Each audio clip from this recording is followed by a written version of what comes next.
Now a certain man was ill, Lazarus of Bethany, the village of Mary and her sister Martha. It was Mary who anointed the Lord with ointment and wiped his feet with her hair, whose brother Lazarus was ill. So the sisters sent to him, saying, Lord, he whom you love is ill. But when Jesus heard it, he said, This illness does not lead to death. It is for the glory of God, so that the Son of God may be glorified through it. Now Jesus loved Martha and her sister and Lazarus, so when he heard that Lazarus was ill, he stayed 2 days longer in the place where he was. Then after this he said to the disciples, Let us go to the Judea again. The disciples said to him, Rabbi, the Jews were just now seeking to stone you. And are you going there again? Jesus answered, Are there not 12 hours in the day? If anyone walks in the day, he does not stumble, because he sees the light of this world. But if anyone walks in the night, he stumbles, because the light is not in him. After saying these things, he said to them, Our friend Lazarus has fallen asleep, but I go to awaken him.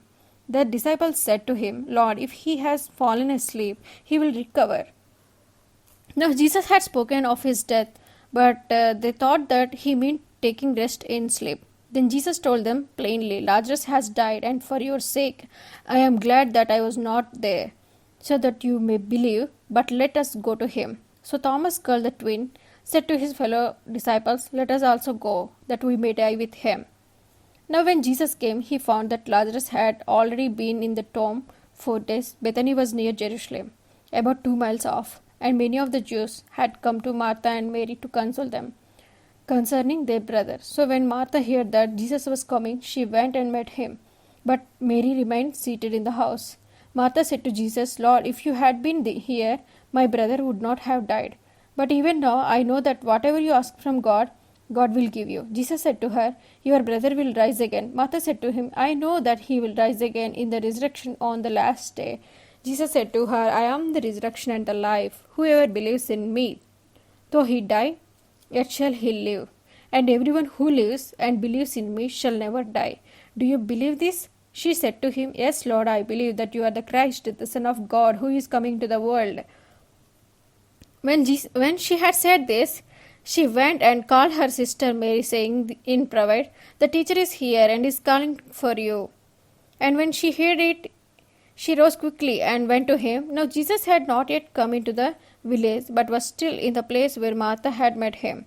When the Jews who were with her in the house, consoling her, saw Mary rise quickly and go out, they followed her, supposing that she was going to the tomb to weep there.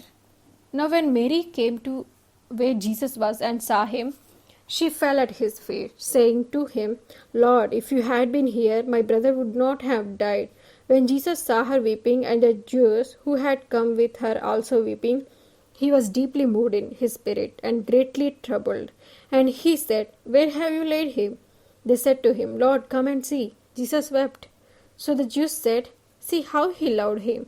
But some of them said, Could not he who opened the eyes of the blind man also have kept this man from dying?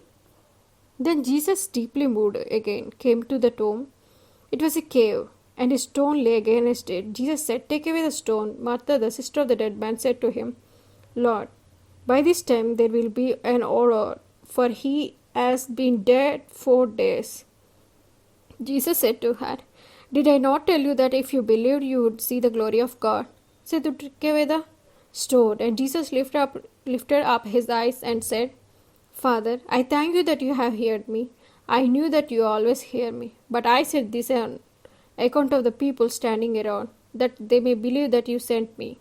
When he had said these things, he cried out with a loud voice, Lazarus, come out.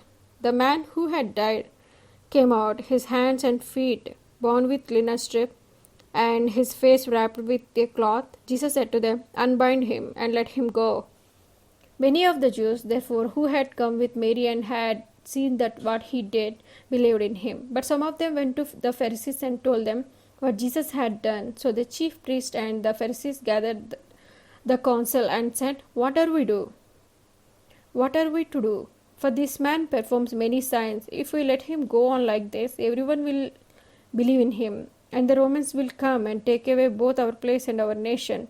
But one of them, Caiaphas, who was high priest that year, said to them, You know nothing at all, Nor do you understand that it is better for you that one man should die for the people, not that the whole nation should perish. He did not say this of his own accord, but being high priest that year, he prophesied that Jesus would die for the nation, and not for the nation only, but also gather into one the children of God who are scattered abroad. So from that day on, they made plans to put him to death. Jesus therefore no longer walked openly among the Jews, but went from there to the region near the wilderness, to a town called Ephraim, and there he stayed with the disciples. Now the Passover of the Jews was at hand, and many went up from the country to Jerusalem before the Passover to purify themselves. They were looking for Jesus and saying to one another as they stood in the temple, "What do you think, that he will not come to the feast at all?" Now the chief priests and the Pharisees had given orders that if anyone knew where he was, he should let them know, so that they might arrest him.